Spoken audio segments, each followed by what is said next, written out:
नमस्कार मंडळी. नर्मदे हर. नर्मदा गृहोद्योगमध्ये विजया पोखले आपलं सर्वांचं स्वागत करत आहे. आज पुन्हा एका तोंडी लावण्याची रेसिपी घेऊन तुमच्यासमोर सादर करते. आज करायची आहे वाटली डाळ.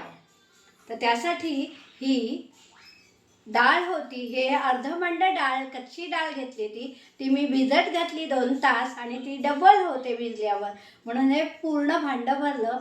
आणि ही चणा डाळ आहे, तर चणा डाळ भिजत घातली 2 तास. भिजत घातल्यावर ही अशी होते. आता मी ती मिक्सरला वाटणार आहे. 2-3 मिरच्या, ओलं खोबरं आणि फोडणीचं सामान, मीठ आणि तेल फोडणीसाठी. तर एवढंच सामान लागतं आणि छान वाटली डाळ होते. गणपतीत आम्ही गणपती विसर्जनला जायचो तेव्हा वाटली डाळ हा प्रसाद म्हणून वाटला जातो. तर कशी होते आपली वाटली डाळ पाहूया. आता मी हे मिक्सरला वाटून घेते. डाळ वाटून घेतली मिक्सरमधून आणि त्याच्यात वाटताना 2 मिरच्या, जिरं आणि मीठ टाकलं होतं. तर अशी ही वाटलेली डाळ ओबडधोबड, म्हणजे खूप पूर्ण बारीक करायची नाही, ती भरड थोडी वाटायची. आणि हे सजावटीसाठी खोबरं, तर आधी आपण फोडणी करायची.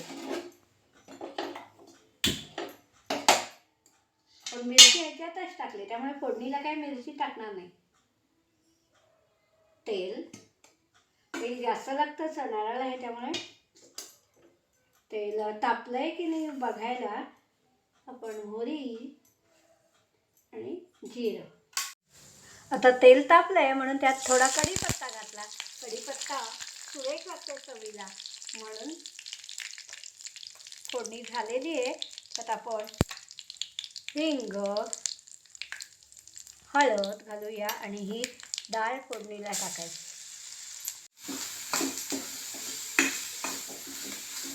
ती व्यवस्थित परतवून घ्यायची. डाळ खाली लागता कामा नये.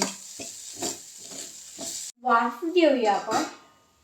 तर अशी ही खमंग मोकळी झालेली ही वाटली डाळ खूप छान दिसते दिसायला सुद्धा आणि खायला सुद्धा. तर अशी ही आम्ही गणपतीच्या प्रसादाला किंवा माझ्या आईकडे माहेरी आरती मंत्र पुष्प असायचं रात्री, तेव्हा चहा आणि ही वाटली डाळ प्रसाद म्हणून देतात. तर अशी ही डाळ पौष्टिक असते म्हणून प्रसादाला सुद्धा चालते आणि त्यात कांदा लसूण विरहित आहे आणि सुरेख सर्वांना आवडती अशी ही डाळ. आणि सजावटीसाठी आपण त्याच्यावर खोबरं घालूया.